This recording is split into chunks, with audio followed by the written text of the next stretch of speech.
we are studying the episcleritis and scleritis. So first thing is we have to differentiate what type of redness we are looking for and which vessels are congested. So first one is looking like conjunctivitis. All the conjunctival vessels are chemosed.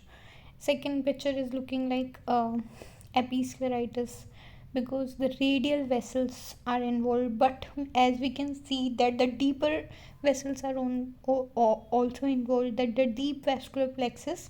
So it is looking like scleritis or episcleritis. Okay, then this is conjunctival hyperemia in third picture where we can see slight chemosis with conjunctival vessels. Then this is the scleritis type in which there is involvement of all the vessels from upper conjunctival to episcleral to deeper vascular layer. So coming to the conjunctival plexus, it is the most superficial. Arteries are tortuous, veins are straight. This is freely mobile and bright red in color. It is congested in conjunctivitis, blanched with topical vasoconstrictors. Superficial episcleral plexus lies at the level of tenon capsule. Vessels are straight and radial configuration. They are mobile over the deeper layers, and when they are congested, they look like salmon pink. And they are congested in episcleritis, blanches with the topical vasoconstrictor. Deep vascular plexus lies deep to the tenon's capsule over the sclera, and vessels are arranged in a crisscross pattern. They are immobile, vivacious, and congested in scleritis and does not blanch.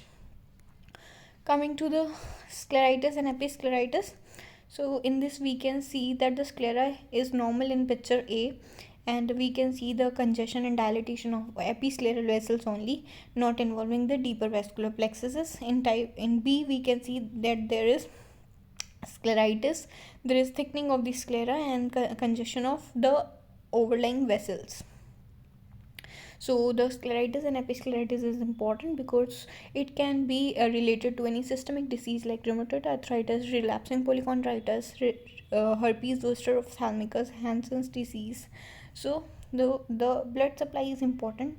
We have to know what supplies our sclera. So these are the long posterior ciliary artery and the anterior ciliary arteries.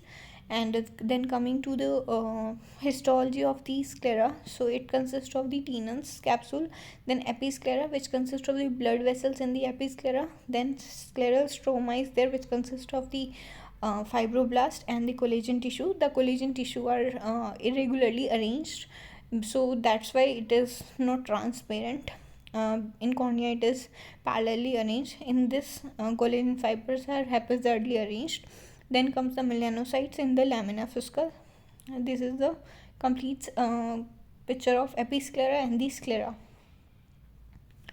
Coming to the simple scleritis, it can be diffuse or it can be sectoral, or we can say localized episcleritis. So diffuse episcleritis, it is idiopathic etiology. 2/3 cases are idiopathic. Systemic diseases are rarely involved, but they are recurrent. Okay, so systemic disease like herpes zoster, rosacea, gout, syphilis, atopy can be there.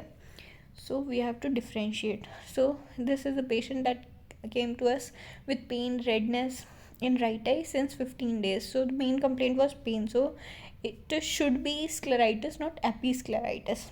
Okay. So if the main complaint is redness, then it is episcleritis, and if the main complaint is pain, then it is scleritis.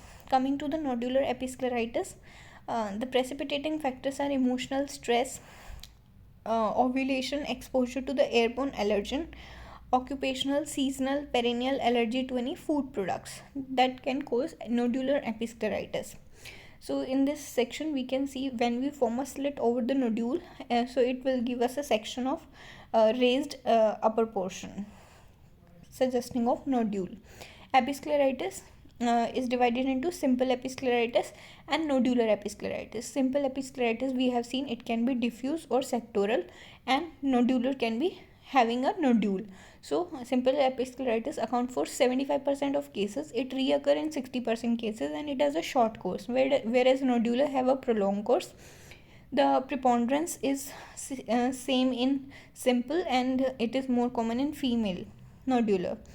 Okay, symptoms are grittiness, discomfort, both the cases, but the patient is more uncomfortable in case of nodular because it is the raised lesion. Signs: visual acuity is normal in both. AC reaction is seen in rarely, means it can be seen in 10% cases in nodular. Okay, often we see the simple episcleritis and interpalpebral distribution, base at the limbus and triangular configuration, whereas nodular, it is a red tender vascular nodule can be seen, and after reoccurrence vessels become permanently dilated. IOP rarely elevated. Treatment is cold compresses, weak topical steroids, topical NSAIDs, and occasionally oral NSAIDs. So treatment is same for both, but nodular take longer time to resolve. Coming to scleritis, scleritis can be non-infectious, that is immune mediated, or infectious. So non-infectious, that is immune mediated, can be anterior scleritis or posterior scleritis. Anterior scleritis can be necrotizing and non-necrotizing. Necrotizing can be diffuse or nodular, whereas non-necrotizing can present with inflammation, without inflammation, and surgically induced necrotizing scleritis. Coming to the immune mediated scleritis, it is the edema and infiltration of entire scleritis. Okay, and most common type is immune mediated. So it is the most common time that the scleritis is non-infectious, and the non-infectious, it can be posterior and anterior, as we have already read. That immune mediated scleritis, if it is anterior, it can be non-necrotizing or necrotizing. Non-necrotizing can be diffuse or nodular, and necrotizing with inflammation can be vaso-occlusive, granulomatous, or surgically induced. Okay, necrotizing without inflammation can be scleromalacia perforans. So symptoms of immune mediated scleritis will be like, it can present unilaterally or bilaterally. It is recurrent, tenderness is there, dull pain in the eye will be there, which worsen on the eye movement, and it is a type of radiating pain. It radiates to jaw, face, neck, face, cheek, and redness or violaceous hue will be there. Swelling or scleral edema with decreased vision will be there. Coming to the diffuse non-necrotizing anterior scleritis, that is our first part. Coming to this, the signs will be: vision may be blurred, vascular congestion will be there, dilatation, edema, generalized or localized redness will be there. Okay, and anterior uveitis or raised IOP are the secondary features. So it will be a type of diffuse or localized redness, vascular congestion, or blurred vision.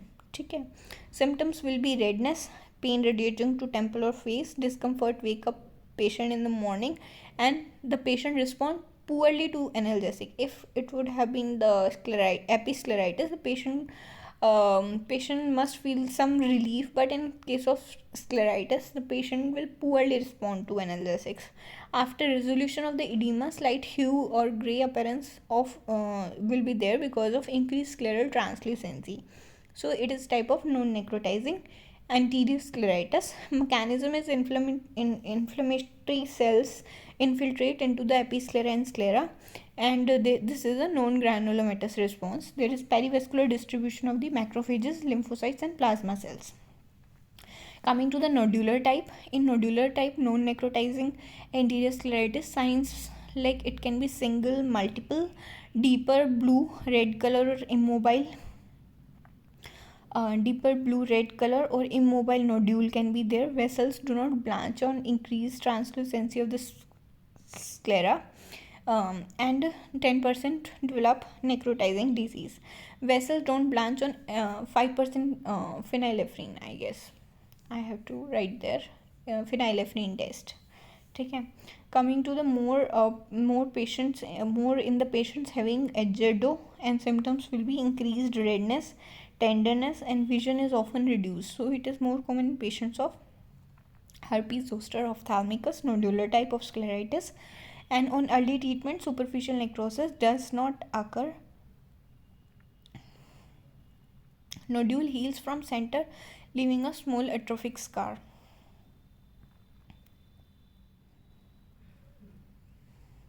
Mechanism is granulomatous response, mainly vasculitic, causing necrosis of the vessel wall, episclera, and sclera.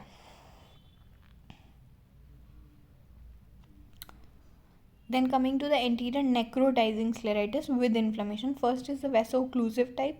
Early stage, it look like a patch of the scleral edema with overlying known perfused episclera and conjunctiva. ठीक है. So patch of scleral edema will be there, as we can see that the due to the thinning that UVA is exposed, and we can see a patch. ठीक है. Then second picture shows the late stage, in which when these patches combine to form the scleral necrosis. ठीक है. So it is aggressive form of scleritis, vaso-occlusive type, and bilateral in 60% cases. Symptoms are gradual onset of the pain, and it becomes severe, persistent, radiating to jaw, brow, temple, interfere with the sleep. Signs will be vaso-occlusive associated with the rheumatoid arthritis. Coming to second type, that then granuloma formation will be there in the granulomatous polyangiitis and surgical induced. So these two we will discuss now. Granuloma. First we will discuss the this first type, vaso-occlusive. Rheumatoid arthritis is the most common association in this. It presents in the third decade. Female will present with these symptoms. Ocular manifestation will be like Sjogren syndrome, ulcerative keratitis, acquired superior oblique tendon sheath syndrome. It can manifest with any form of immune mediated scleritis. So we can see that there is involvement of symmetrical involvement of joints. There can be rheumatoid nodule, and the features like bottomary deformity of the thumb, ulnar deviation of the metacarpophalangeal joint, swan neck deformities of the finger, rheumatoid nodules at various sites like knees and knuckles. Then hallux valgus will be there, hammer toes, rheumatoid nodules, involvement of joint, arthritis, creating a tumor in the joint, and the cartilage bones begin to self-destruct. Coming to anterior necrotizing scleritis with inflammation, second type, that is granulomatous type with polyangiitis. So there will be granuloma formation in conjunction with the granulomatous polyangiitis and polyarthritis nodosa. It starts as an injection adjacent to the limbus and expand posteriorly. Within 24 hours, sclera, episclera, conjunctiva become raised and edematous. So granulomatous polyangiitis, it is a rapidly progressive necrotizing, and granulomatous scleritis, it is more common in males, presenting in the fifth decade. Idiopathic multisystem granulomatous disorder, and small vessel vasculitis typically affecting the paranasal sinuses, as we can see in the picture that paranasal sinuses are involved, and the lower respiratory tract are involved. Kidney, skin can be involved. Granulomatous with polyangiitis. First picture showing the nasal collapse and a convergent squint secondary to extensive sinus disease, and second picture showing the erythematous papules and bullae typical of small vessel vasculitis. So C and K will be positive in these patients in 90% of the cases with the active disease. Visual impairment will be there. Other ocular manifestation like peripheral ulcerative keratitis, occlusive retinal vasculitis, orbital inflammatory disease, NLD, obstruction, dacryocystitis can be there. So granulomatous polyangiitis as a disorder that involves multiple organs, like it is a multi-system disorder, no? So it can involve lung, so lung infiltrate can be there, eye, pseudotumors, conjunctivitis, nose stuffiness, nose bleeds, saddle nose, because it is a vasculitis, so it will mainly show bleeding things like conjunctivitis हो गया, nose bleeds हो गए, bleeds in the lung infiltrates, skin में nodules on the elbow, purpura will be there, है ना. Heart में pericarditis, kidney में glomerulonephritis. So ANCA test will be positive in these. So scleritis with the anterior staphylomas, granulomatous with polyangiitis in a 30-year-old female. So she was treated with the rituximab, and scleral patch graft was given to this patient, and she was doing well.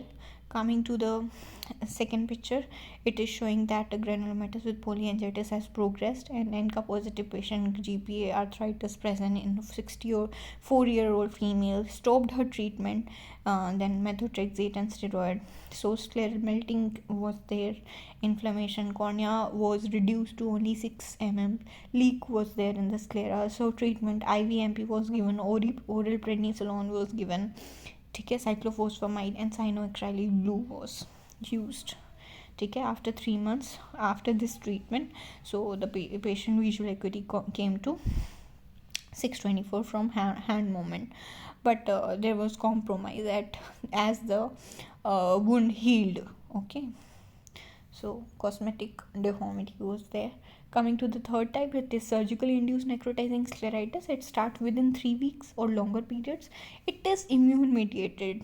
Okay, so after the trabeculectomy with mitomycin C or after pterygium excision, so there can be surgically induced necrotizing scleritis within 3 weeks, or it may take a longer period. So it starts at the center and remain localized to that sector only. Okay. Coming to the anterior necrotizing scleritis without inflammation, first is the with inflammation, okay, and then without inflammation. And with inflammation we have red vaso-occlusive, that is rheumatoid arthritis, granulomatous, that is granuloma with polyangiitis, surgically induced. Then coming to the necrotizing without inflammation, scleromalacia perforans. So it is asymptomatic necrotic patch. The patient will not feel much pain and something like that, and then there will be moderate increase in size, and then there will be severe thinning and exposure of the underlying uvea. So it is a type of necrotizing scleritis but without the signs of inflammation. So elderly women with a long standing rheumatoid arthritis, no perforation, just thinning, integrity of the globe is maintained, symptom mild irritation, no pain, vision unaffected, keratoconjunctivitis sicca may be suspected. Signs necrotic scleral plaques near the limbus without vascular congestion, then coalescence and enlargement of the necrotic area, slow progression and scleral thinning will be there. Case 1, 30-year-old female, bilateral pain, redness in both eyes, ठीक है, no systemic illness, ठीक है, RA, ANCA, CRP negative, scraping negative, started on topical amikacin, natamid, oral antibiotic, condition worsened, re-scraping done after 1 week, it came out to be negative. So treatment was given IVMP 1 gram 3 days and oral steroids and azathioprine. ठीक है, so it was autoimmune necrotizing type of scleritis.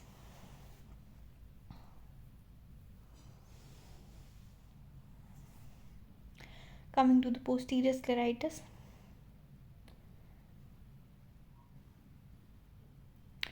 it is a blinding condition. Inflammatory changes in the anterior and posterior segment can arise simultaneously or maybe separately. So age will be less than 40 years. 1/3 participants or patients will be more than 55 years.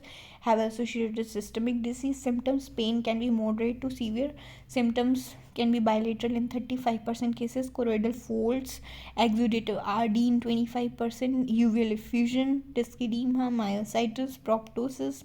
Coming to the corneal finding associated with the scleritis: contact lens cornea, ठीक है, then sclerization of the cornea, peripheral corneal guttering and central corneal dissolution. It can be the 4 presentations that are associated with the scleritis. Workup in a patient of immune mediated scleritis will be the ESR, CRP, full blood count, anemia related to the inflammatory connective tissue disease, eosinophilia for PAN, atopy or Churg-Strauss syndrome, rheumatoid factor, ANA, ANCA, CCP, syphilis serology, hepatitis B, surface antigen, polyarthritis nodosa clay, then antiphospholipid antibodies investigation for TB, sarcoidosis, and ankylosing to rule out the infectious causes.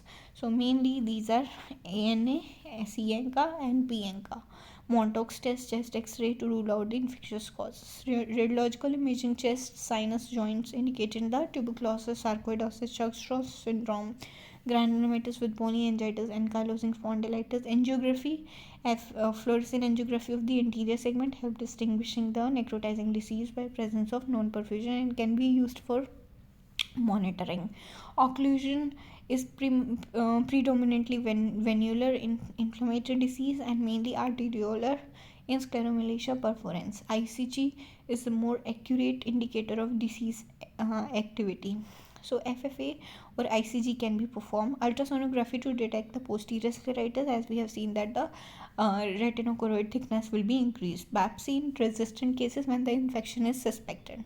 Management: corticosteroids topical in the non-necrotizing, periocular steroid injection only in the non-necrotizing disease. Transient effect will be there. Systemic in severe cases or necrotizing disease where NSAID's effect is inappropriate. NSAIDs COX-2 inhibitor are given. Immunosuppressant indication when there is incomplete control with the steroids. Steroids playing major in long-term treatment to treat the underlying systemic disease, and immediate immunosuppression in granulomatous with polyangiitis, polyarthritis nodosa, RA with necrotizing scleritis, relapsing polychondritis. Immunosuppressants are given. Methotrexate is the first choice. Low side effects are there. Azathioprine in young patient and pregnant women. Mycophenolate mofetil in children. Biological like TNF-alpha inhibitor, infliximab, rituximab, tocilizumab is the newer one. Coming to the infectious scleritis. Infectious scleritis is rare. Initial clinical features are similar to those of immune mediated. Diagnostic difficulty is there. Etiology, it may be follow the surgical or accidental trauma, or may occur as extension of corneal infection. So redness, pain will be there. Okay, congestion will be there. Okay, pathogenesis can be exogenous or endogenous, direct invasion or hypersensitivity to the organism, and it will take some stain, so it will be fluorescent stain positive. Post-surgical cases like in patient with phacoemulsification, vitrectomy and silicone oil infusion, it can occur post-surgically after ECC, IOL trap with MMC, then pterygium surgery, pterygium excision with MMC, post-scleral buckle. Post-trauma, it can occur after post-cow tail injury, injury with the steer tree stem, then injury with a flying insect. Hansen's disease, leprosy, recurrent necrotizing scleritis can occur even after apparent systemic cure. Nodular disease may be seen in lepromatous leprosy. So iris atrophy will be seen, hands and toes deformities will be there, lack of thalamus, post cataract surgery with the healed scleritis. Herpes scleritis, herpes zoster is the most common infective cause. Necrotizing scleritis is extremely resistant to treatment and may result in thinned or punched out areas.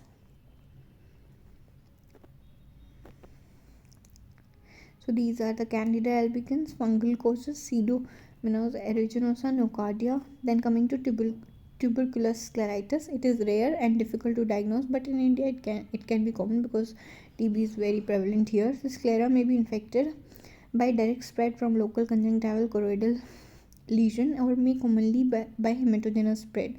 So it can be nodular or necrotizing. Okay, so it is treated with the oral steroid 3 months locally.